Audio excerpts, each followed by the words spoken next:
Welcome back to another episode of STL Real Estate Roundtable. I'm your host, Jaden Barr, CEO and team leader of Keller Williams Realty Chesterfield.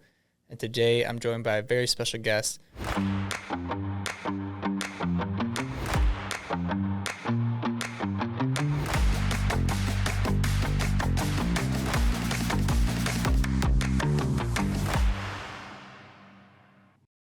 Courtney Callahan. Courtney, Hi, good thanks to for see joining. you, Jaden. Absolutely. Happy to be here. Yeah, let's go. Let's have some fun. So I start off every episode the same way, which is what got you started in a career in real estate? Oh, gosh. So I was a stay-at-home mom about 15 years ago, and I had family in the real estate industry that at that time owned commercial office buildings. And I joined the family business, got licensed so I could help out a little on the side with commercial property management and leasing.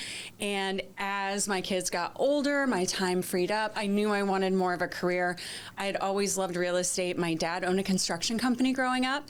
And I just loved going in and looking at his projects, opening up doors and closets, all the different things.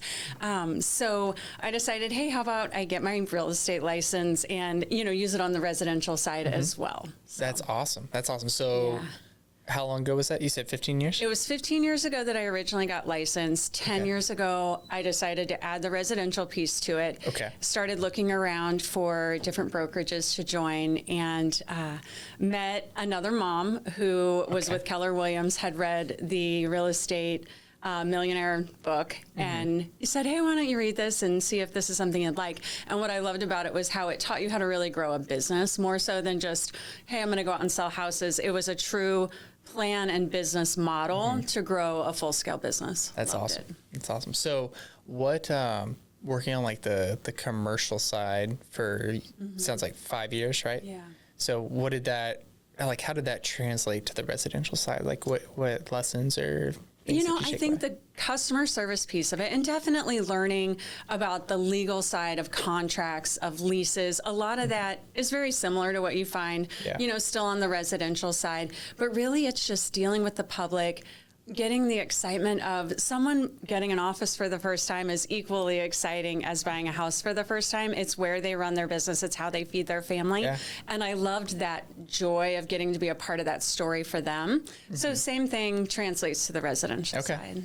Yeah, I think one thing you hear a lot with commercial agents is they're like, yeah, there's no emotions and it's just the math has to math and then it's all numbers and all that sort of thing. And you kind of just said the opposite, right? Yeah. So sometimes it feels a little less emotional as you're going through the process, but when you really break it down, their business is their livelihood, their business is their family, especially, and I do cater on that commercial side. It was smaller tenants who this was maybe a family-owned business for them, or they were a solo entrepreneur that was just trying to grow a startup, and those are so exciting to work with, actually.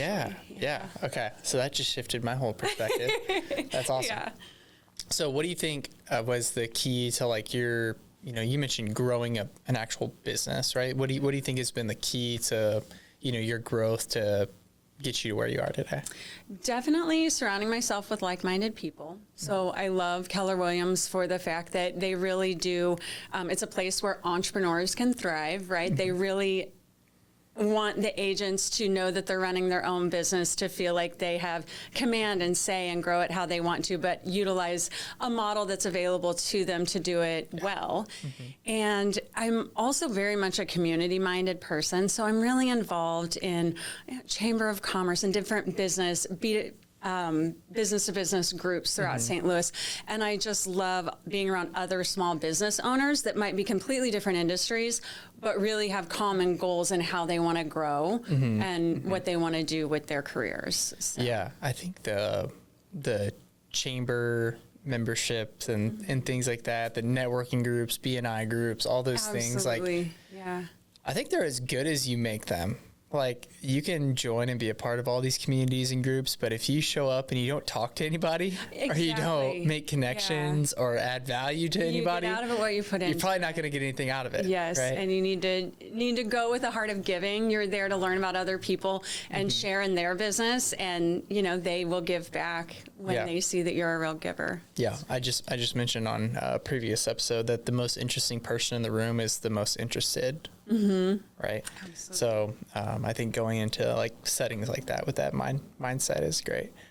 Okay, so what have been some lessons learned over the years of being in this industry? I'm sure it wasn't all sunshine and rainbows. Like, talk to me about kind of like the roller coaster that can be a career in real estate at times. Yeah, I think one of the biggest roller coasters at the beginning was really getting used to how hard you do have to grind to build your own business. And it's real estate or anyone that's starting a new business or growing a small business. Yeah. There's a lot of grind. There's a lot of long days, a lot of hard work.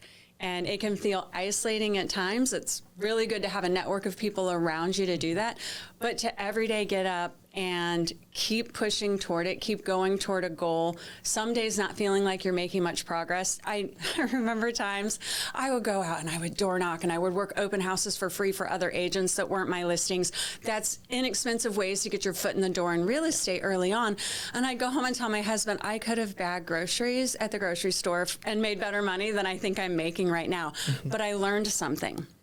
I would always say with every one of those first new deals and the hours you put in when you're a new agent to really learn the ropes in industry, it's all the value is in what you're learning. And for years you build on that and you take that to your next listing, to your next buyer, and that experience grows and grows, and the business and your income does as well with it. Yeah. Absolutely. I think that's, you see in this industry a lot of new agents, they start off and they join a team and they, sometimes they'll get hung up on, well, they're taking, half of my commission and all this stuff. And I'm like, well, you just got 3 deals handed to you on a silver platter. What you're being given and what you're learning directly from them. More experience, you're learning, you're accelerating your growth curve. Absolutely. Like be a sponge, learn as much as you can. Absolutely. And there's no wrong way to do that, because I did the opposite path where I was an independent agent and I stayed an independent agent from the beginning. And I sometimes looked at those agents that joined teams right away and thought, is that the path I should have taken? Are they accelerating their career faster by learning from seasoned agents? They might be paying a little bit to get that experience. And I don't think there's a wrong answer. Yeah. Whichever path you choose, embrace it and work for it. Either way, you got to work for it. Yeah. And it's really just like, what do you want your life to look like too, right? Of like, do you want a specialized role on a team, or do you want to be, in charge of the whole show, right? Yeah. What were some, you talk about challenges that kind of like growing the business. Well, we know that once you're at a certain level, it's also, there's challenges with having a lot of business too. So talk to me about some of the maybe challenges that you face with experiencing business growth, and like, you're like, oh my gosh, like this is what I've always wanted, but now I'm like pulling my hair out because business is crazy, right? It's hard to know where to leverage, where to spend the money you've worked so hard for. I'm very much a lead with revenue, not going to take on debt to grow, to add pieces to it. So when you've worked so hard to earn that money and you finally accumulated a little bit, where do you spend that to help you leverage and grow even further? So that's definitely a challenge. Hiring things like a TC, a transaction coordinator, an assistant of some form, whether it's in person or virtual, and and asking for help. I heard a saying the other day, a turtle doesn't get on a fence post by itself. Something like that. It was a funny saying. That's like good. If you're walking and you see a turtle on a fence post, he didn't get there alone, was the essence of it. And no one succeeds alone. So I think when I first got into the business, I thought, I need to do it all. I've got to learn it all and figure out how to do this. I didn't want to ask for help. I didn't want to ask questions. And that I could have accelerated my career faster had I accepted help, seeked it out, leveraged sooner, things like that. Yeah, that's great. I think a lot of successful agents, they want to be all things to all people all the time. And the reality is, like, we each have a unique skill set of things that we're really gifted in, and also just things that we genuinely enjoy doing and really don't enjoy doing, because this business, there's a lot to it. And so figuring out like, okay, what am I naturally good at that actually like moves the needle in my business? And then what are the things that I despise doing? Like, and how can I leverage that piece of it? Because there's other people that love doing that part that you don't like or you're not good at. and your business would be taken to a whole nother level if you just relinquish some control. Absolutely. Right? And what gives you energy versus what kind of sucks your energy away? I think everyone can think in their business day of like, oh, that dreaded task, that thing that I'm so tired by the time I get done with that. And that's a great piece to give to someone else. Yeah, 100%. And what energizes you? What makes your day feel great? You know, 100%. Looking at the business that you built, what are you most proud of? The relationship piece of it, the people I've gotten to meet. I'm not a native of St. Louis, and it was hard at first to put yourself out there, get to know people. I'm very, very much, I grew up in a small town, very much a community-oriented person. And the most fun about this job is meeting someone I hadn't met before, knowing I'm helping them through a difficult process. Home ownership, whether buying or selling, is stressful. It's a long, tedious process. To get to be a part of that, make it easier, simplify it for them, and be that grounding post for them is just wonderful. And then they become friends. You stay connected. You stay a part of their life. You've been on a journey together. So I just love that I get to be a part of someone's story. Yeah, that's awesome. That's awesome. Talk to me about kind of like the changes that you've noticed in the industry, or maybe even like changes that you've made in your own, personal business, in the last, 2 to 3 years. Definitely a move toward how you connect with people, which I believe hands down the best way to connect with people, for me anyway, is in person and just getting out again, being a part of the community, being face to face in a room with someone is always so wonderful. But adding social media and adding AI to the conversation of how, as realtors, we connect and reach with people, I think the days of, picking up the phone, or they think, oh, salesy and cold calls, I never really enjoy. Obviously, that's one of the things I didn't enjoy doing. Yeah. Talk about the thing that drains your energy versus getting out and just having fun with people and building relationships. Yeah. But everybody has kind of a love and hate relationship with social media. There's so many things that we worry about with it, for our youth, for our kids, but so much good can come from it too. It really does connect you with people, and it gives you a way to participate in other people's lives where you may not have, to see when their kids are doing great things or when they've got exciting news in their lives, and then to be able to connect with them in the world, out in day-to-day life, and know those, great things about them. It just makes it easier to connect, and I'm bringing it into my business. Yeah. I mean, using social media to be social. Yeah. It's like a revolutionary concept. I know. Yeah. I love it. And to really use it, like I recently discovered, like as you're going through Facebook, which I'm at the age where so much of my world's on Facebook, everybody's got their different ones based on, I'm giving away my age, but that's okay. But you can like click through and just look at stuff that's from friends versus all of there's, so much noise and ads out there, but to really connect with people, there's ways to get on social media and truly be intentional about what you're there for. And if it's to connect with people, you can do that there. Yeah. So. Yeah. I've kind of switched the mantra of using social media to create or connect rather than consume. Exactly. Right? Yes. So just being mindful, just asking yourself the question whenever you're getting on it of like, am I here to consume or am I trying to create or connect? That. Because there's a distinction, right? Sometimes I'm strictly there. I'm like, I need a minute, and I'm just zoning out, right? Yeah. And then other times it's like, okay, I actually need to be purposeful with content or, commenting on other people's posts and things like that, right? Yeah. That's definitely, That's a perfect way to put it too, because it's not all bad to get on social media just to consume. You want to look at some silly reels to decompress for a few minutes, great. Yeah. Also use it for connecting with people. Yeah. Both are good. So I feel like as an industry have our values been put into question, right, in the past few years. And I think just leadership within Keller Williams has done a great job of just saying like, hey, you bring value as an agent, like be confident in the value that you bring. And I heard this on a Zoom call, I don't know, probably 2 years ago, but it's stuck with me. And they were talking about the value propositions, right, of people and their business and how, you really you need to know your value propositions. And they said this one agent, her number one value proposition is I'm nice. I'm a nice person. Right. Yeah. Which I was like, that sounds kind of odd. But then they were like, no, this totally makes sense. Like there's a lot of agents that aren't nice. Yeah. Right.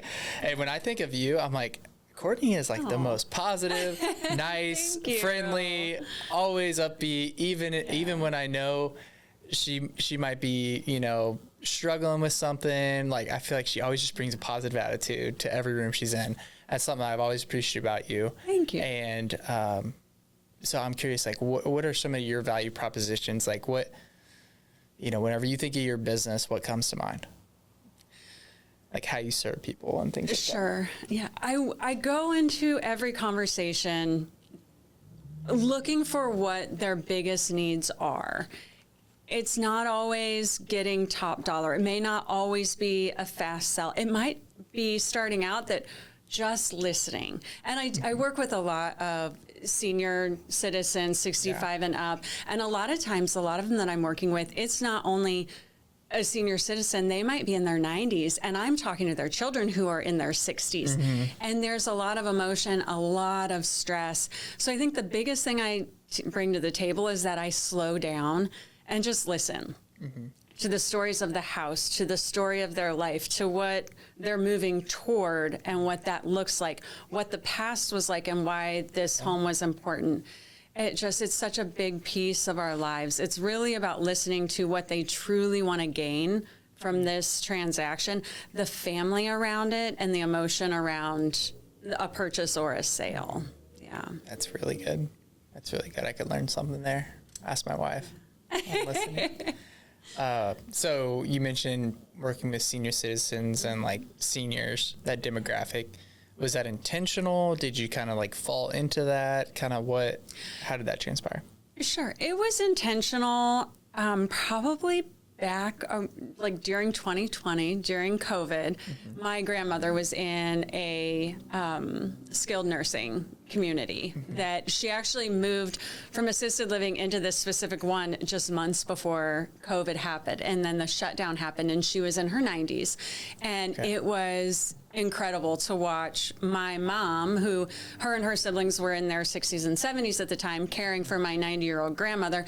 They couldn't go in and see her. There was a window they were trying to speak through. They were scared to death about her health, trying to make medical decisions on her behalf.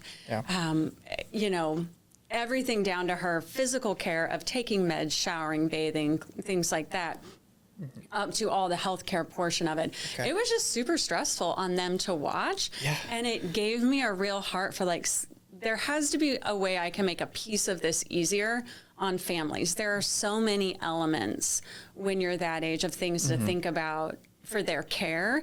The home and the real estate portion is like one tiny little section of it. And if I can take that stress off of them and make it easier and connect them with other resources, it really gave me a reason. And again, I said I'm a community person, to reach out to people who do in-home care, who do mobility, help with different things like medications, bathing, transportation, to really make their lives easier. Even come in and do bill pay for them, so that when their adult children come and visit them, it's a visit, not we've got to care for mom or dad at this time. We got to do all these checklist items. It's like, hey, I want to actually be intentional with the time. Exactly. Right? So. Okay, that's awesome.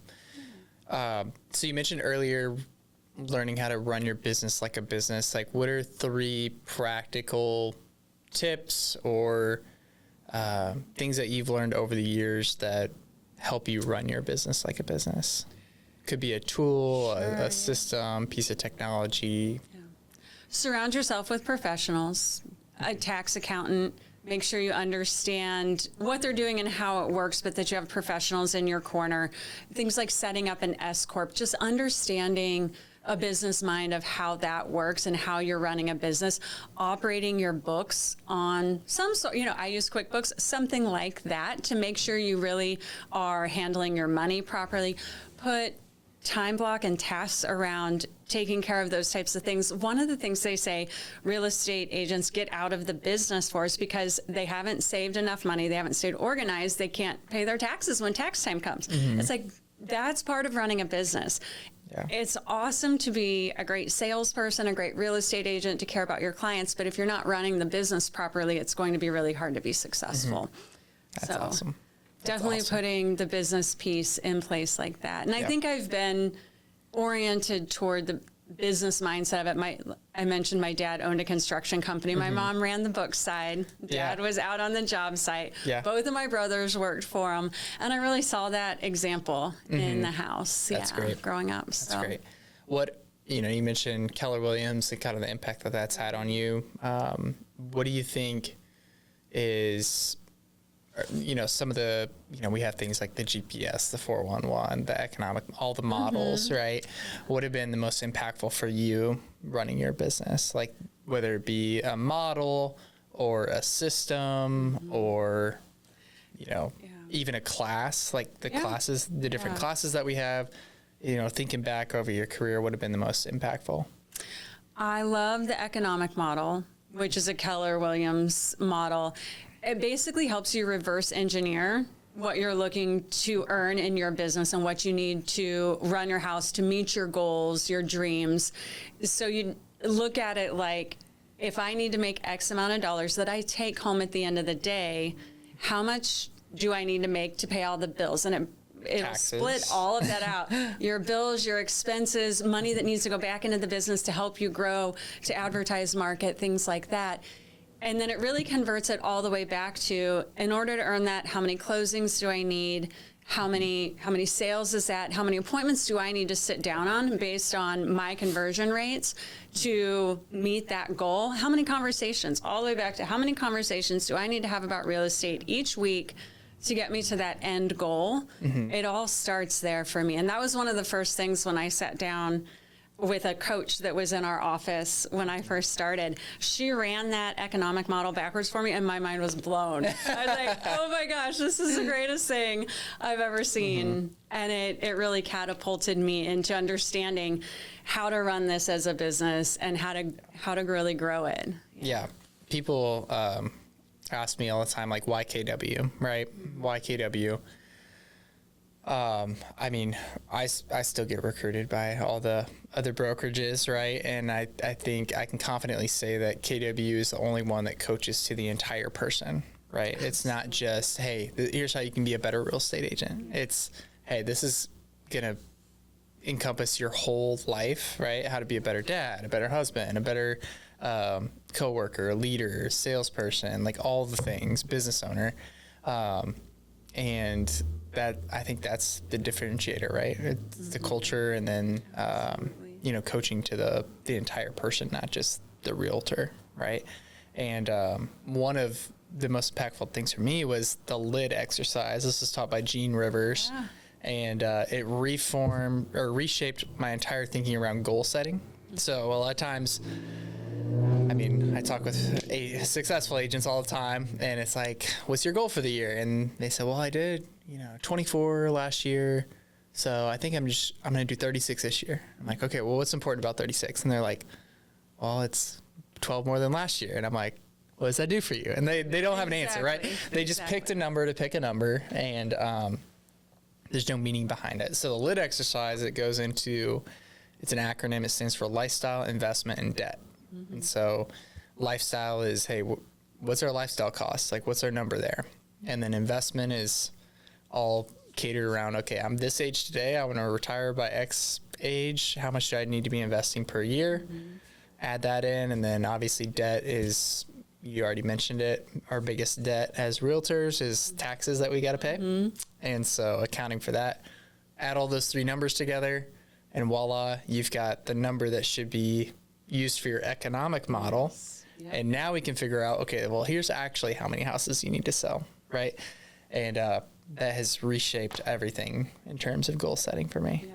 And I love that it breaks it all the way down into small chunks for you. You look at a year goal and it looks so mammoth. It feels like overwhelming. Where do you start? But when you break it all the way down, where it's like, I just need to know, what do I need to do today? What do I need to do this week? And it does that for you. Yeah.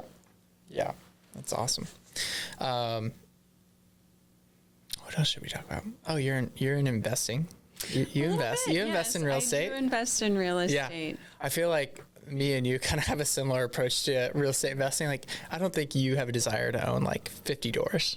I do not. Okay. I would love 10 paid for doors. Okay. That is my mindset. If I get to 10, I may go a little higher. That's my mindset as well. Maybe we need to stretch our thinking of what's possible, but also I'm totally okay with 10. Mm-hmm. 10 would be great. Exactly.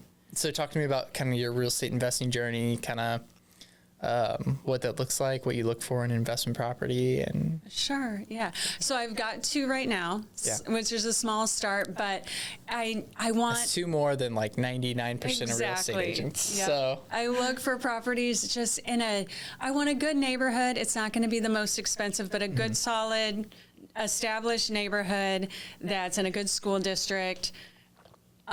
Price range that's affordable for most families that would be moving into this area. You know, just looking to, maybe they're moving to St. Louis for the first time, or they've been in a condo and they want to save up, you know, to get a good down payment before they purchase, and they're looking at maybe 2 years that they would rent a house and then buy a house in that same neighborhood where they've got their kids. That's the type of homes that we look for. I want them to be in pretty good condition. And my husband and I are pretty handy. We do a lot of the work ourselves, which I go back and forth, like, again, with kind of leveraging. Would it be more worth my time to pay to have a little bit more of that done and save my time for other things? But we do a lot of it ourselves, and we enjoy it too. That's awesome. Yeah. Yeah. We talk about leverage. One activity that any agent could do is take your GCI number from the last 12 months and then divide that by, I think it's 2,080, because that's if you work 40 hours a week with like however many weeks a year. Can't do quick math in my head, but take your GCI number divided by 2,080, and then that's your dollar per hour. So then you look at all the tasks that you're doing and you say, okay, well, is this worth my time? And you can actually answer that question. To do it for less, then why are you doing it? Yeah. Valid. Very valid. One thing that I've leveraged that I kind of miss is mowing my yard. Yeah. Isn't that just like so relaxing? Like, That's what I did on Easter Sunday. It was the best day. It was a nice day out. I had brunch with the kids, and then we went out in the yard and just, we did, and we bought a house last year. So this is the first time we're really getting outside in our yard. There you go. It was so exciting to just start clearing out around all the bushes and everything and beautifying, and it was nice. And some things like that, you can keep it just for the joy of it. Who's the guy? The guy that ran Bigger Pockets. He's got the big beard, bearded Brandon. Yeah. He's on social. He says there's 2 types of rich. You pay somebody else to mow your yard, and then you mow your yard yourself. Yeah. Because you have the time. Get back to it. Because you're like, exactly. Well, wrapping up here, like, what has been the most impactful book or podcast that you've read or listened to? So this is probably not normal for real estate agents. I am a very big Dave Ramsey fan. So I listen to a variety of his podcasts all the time, but it's amazing how much real estate they talk about. If you listen to it, you know, he's a real estate guy. He got rich at 25 in real estate, went broke because of what happened in the market at the time that he was that age, and then rebuilt an empire, a real estate empire. So not only do I really love his models of living life, living on less than you make, staying out of debt. Revolutionary concept, by the way, right? Yeah, it's like exactly. Dave Ramsey just made a gazillion dollars off of saying things that are like, I know, so simple. Right? Yeah, he says God and Grandma's way of handling money. Yeah, right? It's pretty simple stuff. That's good. But I listen to a lot of his stuff, and a lot of it's just for entertainment. But I get a lot of real estate knowledge from it as well. A lot of learning how to live on a budget and things like that. But oddly enough, I also really like Robert Kiyosaki, and I read Rich Dad, Poor Dad, and it was one of the most influential books for me as well.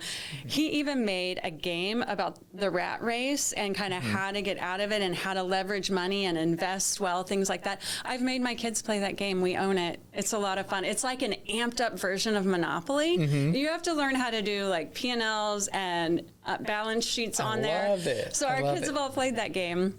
And the two, they're both money guys, right? And they have opposite principles, but I love learning about both and kind of melding what works best for me. I don't think there's necessarily a right or wrong. Right. When it comes to money, just learn about money. Just learn about it. Listen to podcasts, read books, and figure out, where your threshold is for risks and go out and work hard and make money and then decide great ways to use it. Yeah, that's awesome. That's awesome that you're also like teaching your kids just like the principles and, basic things like that, right? I think, my parents, my mom is a high school English teacher. My dad owned his own drywall company for a while, was in the Air Force, went back to school to get a nursing degree, which I think about that now and I'm like, good on you, Dad. Like, way to go. Like you were tired of breaking your back, hanging drywall and coming back and, got a different degree, but, middle class household, right? My sister and I would never have to worry about having food on the table or getting to play on our sports teams, but like we weren't, going to vacation on third, right? Yeah. It was, we had everything we needed, but, just like, I feel like you said, like you got to learn, you got to put yourself in environments where you're going to learn about money, how to invest properly, how to grow your investments, as opposed to just like putting into a savings account, right? Yeah, exactly. Inflation's a real thing, y'all. Yeah, and don't be scared, to learn about it or try some different things on a small level until you get better. I think generations ago, there was definitely a stigma about talking about money in a household. A lot of families just didn't. They didn't learn about it because their family thought, oh, we don't talk about that, or especially in front of the kids. And I think I was lucky to grow up in a house where it was just discussed. We talked about things like that. That's awesome. Well, any advice that you would give to an agent that might be watching this that's looking to build a business similar to yours? Let's see. Just get out there and hustle and work hard. Turn over rocks to find business. Get a mentor or, just other agents that are a step or two ahead of you and watch what they do. Learn from them. Don't be afraid to ask questions. Don't be afraid to ask someone to go have coffee with you and show you the ropes. I think this industry is very good at sharing information. We want to see each other succeed. I think we all want all realtors and our peers to get better and better. We all can better our industry and can better one another when we share resources, share information. So I think there's a lot of seasoned agents that would love to take a newer agent under their wing and show them kind of how the industry works. Absolutely. Yeah, it goes back to there's a book called The Go Giver, Sell More, right? I've heard of like you get what you give. And I think, you should always be being poured into by somebody at the next stage that you're looking to get to, but also you gotta kind of return the favor as well and pour into somebody that is looking to get to where you are, right? Well, Courtney, this has been great. Thank you so much for being on. For inviting me. It's always good to I know that everybody will get a ton of value from this episode. So for those watching, we'll catch you on the next episode.